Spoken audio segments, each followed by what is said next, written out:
Here with my vlog or channel update video for the month of June 2016. Month went by very quick, especially for me. I started a new job, so I have been a little quiet on YouTube, especially as far as watching videos. I've put out some content, of course, but yes, just haven't been as active as I normally have. I actually normally in this video I cover pickups that I don't show in other videos. I actually have quite a few items here, although not all of them are necessarily gaming related. The first item is actually something that I've been after for a while. My soldering station, which was a nice temperature controlled one, basically broke down. A friend of mine fixed it for me and then it broke down again. So I haven't really had anything that I'm comfortable with playing with my retro systems and the ones that are broken and fixing them without damaging things. And I knew the sort of thing I was after, but I didn't know whether I could ever afford one. But end of financial year here in Australia, a lot of places have bargains and clean out stock, so they don't have to count it, I suppose. And this deal came up from Element 14. And I still can't believe I got these, because these are worth quite a lot of money. And it is an 2-in-1 intelligent lead-free rework station. So that includes a proper temperature controlled soldering iron, but it also includes the heat reflow gun, which I'll fully admit I've never used one of those before, so it's probably going to take me a while to you know, have a play and work out that. It also, as a bonus, came with a massive great big roll of solder, some really nice fine cutters. I didn't get them out, sorry. And because the shipping was free, and I'm currently making a RetroPie arcade, mini arcade, and I was going to use a Raspberry Pi 2, but I decided it will run better if I put a Raspberry Pi 3 in it, so I've got a Raspberry Pi 3 chucked in there as well. Not very expensive. Element 14, highly recommend. So I got that, the whole thing for $270. And it is a proper professional, you know, engineering lab quality soldering station. And I haven't even had a chance to, I mean, I've turned it on, make sure it works, but I haven't even had a chance to have a go at fixing anything as yet. I have a second ColecoVision here and lots and lots of parts. I'm going to AV mod it, replace all the RAM and put in a different power switch, so that's going to be my new primary ColecoVision, especially since I've noticed the sound in my other ColecoVision is actually getting a little faint, so it's about time I did something about this, I think.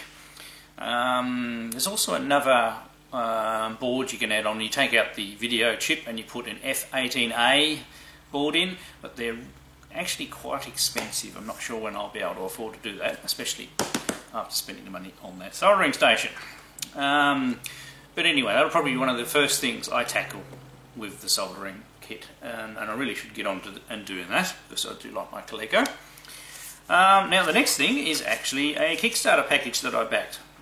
Now I'm still not 100% sure that I have everything that I pledged for, because I believe they had trouble with the cases, but I got my Pine 64. So the Pine 64 is, I suppose, in a lot of ways similar to the you know, RetroPie. Let's get it out here so you can see the board. In that it is a small, low-cost computer, but it's apparently a lot more powerful than the Pies, having a full 64-bit processor. It has an Ethernet port. I think that's a full-size HDMI port on there. There's a mini USB there. I've got two USBs around there, and you have another little audio output port there as well.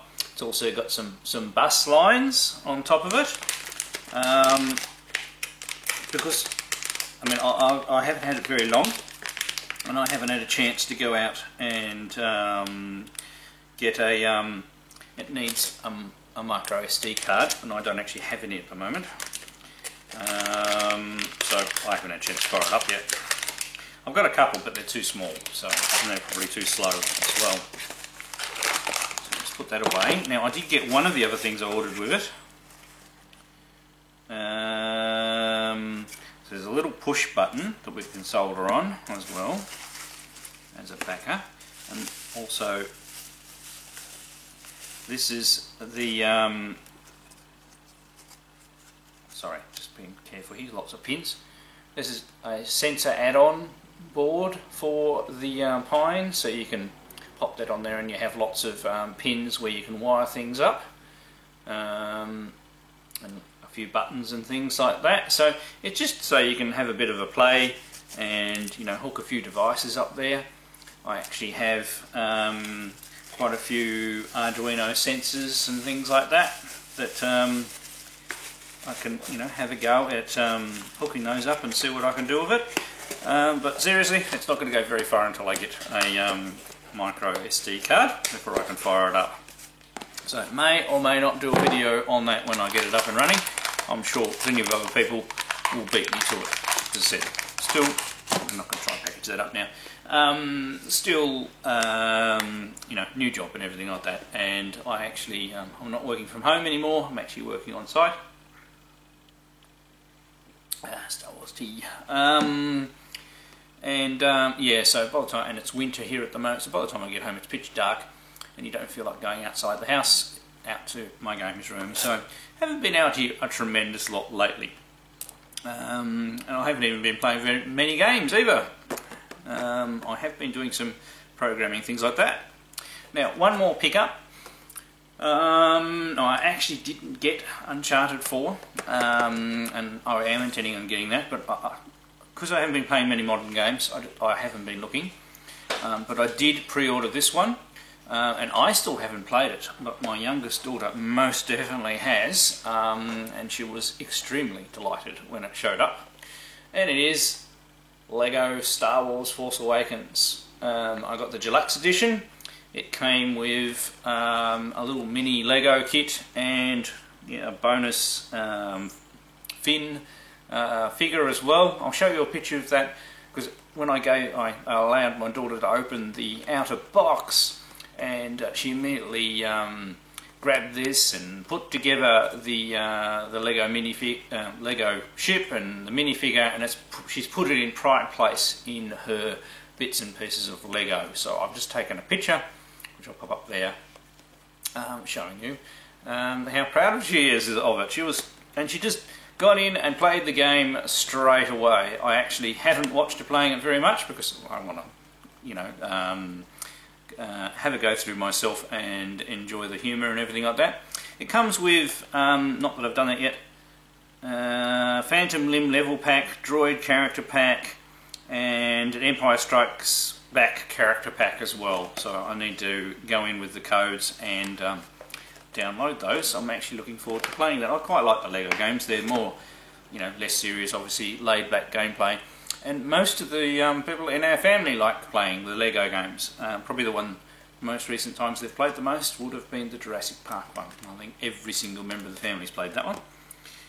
Alright, that's it for the pickups. I don't think I've forgotten anything. So, you know, there was a game there, a bit quiet on the other sort of things, but I'm actually fairly excited of when I get a chance to use that soldering station and get some repair work done. Alright, next part of this video, me being busy and tired and stressed and everything like that, I accidentally bought 2 copies of the Game Chasers Season 3. And I'd forgotten completely about it because I didn't realise I'd done it. I don't mind supporting the guys, that's fine. And it cost me far too much money to send it back and all this sort of thing. So I have an extra copy of Game Chasers Season 3 with the bonus disc. So it's the deluxe version, and I thought, well, I might as well share it with you guys. So I'm going to have a bit of a competition. And the competition, it'll be completely random, you know, just make a response video, and I want you to pick, obviously this is something close to my heart, and I always love videos and responses where it gets people to show things out of people's physical collection. So I would like you to pick your top 5 shooter games, and it can be from retro to modern, doesn't matter, and any systems. They can be all for one system, or they can be multiple systems. So top 5, I know it's always hard picking 5, so I've just walked around my room and I've picked 5 here. It's actually going to be very hard to put them in order. I've got them sitting here in front of me and I haven't even made up my mind yet, so I'm just going to do this in random thing. So really hard to put these in a top 5. Now this one, I have 2 physical copies. I have the Japanese copy and I have the Australian power copy of Truxton or Tatsujin. And this is my physical copy from back in the day that I got back from my brother-in-law. That's the only reason why I have 2 copies. I got this copy quite a while ago, but this is my original one from back in the day that I got back from my brother-in-law. I really have great fond memories of playing this game. I'm actually nowhere near as good at it now as I was back then, but it's just a great shooter that really shows the different sound that's on the Mega Drive Genesis. It has that particular sound, and there are so many great shooters on the Genesis, it's hard to pick one, so I've gone cross-system with these picks as much as possible. I have repeated on 2. There were so many others I could have picked as well, so I do love the Genesis for my shooters, and in general I like shooters quite a lot. Now, any of my top 5 or 10 lists, what would be without picking a Darius game? So we're going to go across to the Saturn, and I'm going to pick Darius 2. I actually really like this version, it's my cover's just a touch faded, by the way. It doesn't matter. It's just a really good arcade, very close to arcade perfect version of a Darius game. The Darius 2 for the Mega Drive is also a very good version, as is Saigai for the Master System. It actually shows quite a well done with Master System. It's been one of my favourite shooters for the Master System as well. But I can only pick 5, so I didn't pick that one as well. I was only going to pick 1 Darius game. So I also could have picked Darius for the PC Engine. There's also Darius on the PlayStation as well. But I thought I wouldn't quite go. I mean, obviously this is Saturn. I have a preference for 2D fighters on Saturn. So Darius 2 is my number 4. It's hard doing order. Now, of course, I have to include a title from my beloved MSX.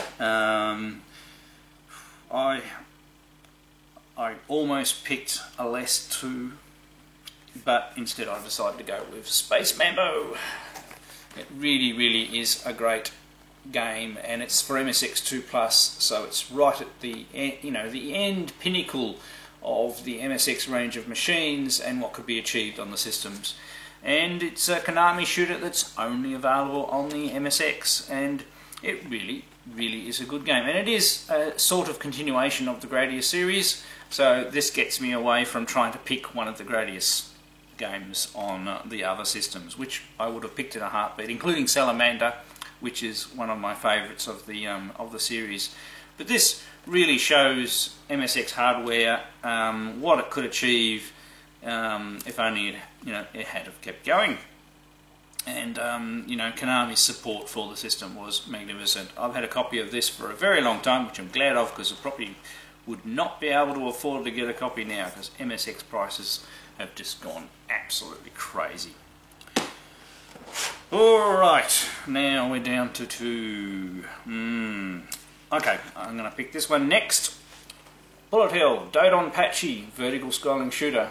And I actually like Donpachi on the Saturn as well. I'm actually slightly better at that one than I am at this one, but I do really like this one, and it is, you know, very close to the arcade game. Not that I've played the arcade game for real, I've only really played it on MAME. But I quite like this game. It's a bullet hell shooter, but it allows you to get into it a bit before it knocks you around a bit. So you can get in and start enjoying the game, and then it's, you know, a matter of, you know, trying to see how far you can get in and beat it. So always an excellent game, and not too expensive for the Saturn. You know, there's lots of copies out there, so you shouldn't have to overpay for that one. So one of my favourites, once again. Lots of other games I could have picked. So once again, I haven't included a Twin Bee game in this, and that irks me. Top 5 is very hard, I know. I'm putting a hard task out there for you guys. And okay, so for my number 1, it was actually number 1 of a list I did recently, and it's just relevant in my mind because the current Tubers High Score Championship game is Raiden Arcade. So the best home version that I have in the older systems, because I actually do have Raiden Project for the PlayStation, and I almost picked that one up, is Raiden for the PC Engine. I really like this version, although based on what I've recorded so far for the Tubers High School Challenge, these home versions may have made me a little soft because I'm not scoring very high. I can actually play this one for quite some time. I've also got the Mega Drive Genesis version, and I have a loose cartridge for the Super Famicom. And what other versions do I have? I have it for the Jaguar, which is quite a different version. It's a very nice looking version. The aspect ratio's a bit wacky. I'm missing one, aren't I? I said the PlayStation. There is another version that I have, but I can't remember now. But that's my number 1 pick. So, competition, easy. We will run it until the end of this month, that is July 2016. All you have to do is make a video in response, hold some stuff up, add some gameplay if you want, doesn't matter, don't have to, talk about them, be passionate about them, and let's discuss. And the winner will get this, if there's enough entries. I may do some runner-up prizes. I have a big trade spares section over here that I really must do a video on at some stage to clean it up because the shelf's full. Alright, so win, have a go, let's get talking. We haven't had a lot of discussion ones, well, not that I've noticed, but I haven't been watching enough videos, so there's probably a response this month that I've missed, so I apologise for that. Alright, so moving right along, we'll do a quick homebrew update. I have had a new job. I haven't done a lot of homebrew programming, but I have debugged a few of the games I've got on the go. So what have I got? I've got Pixidus, the version for the ColecoVision.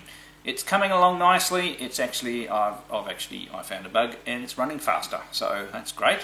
It still has a bug when you finish the challenge stage, level 1. I've designed a new boss for the first level, and the old first level boss has become the second level boss.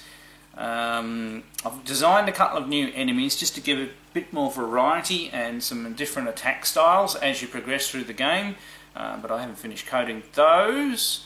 Came across a YouTube channel recently of a person who does quite good 8-bit music, and I'm thinking of getting them to make me some music for my games because I'm not a musician, so just to give them that extra professional feel.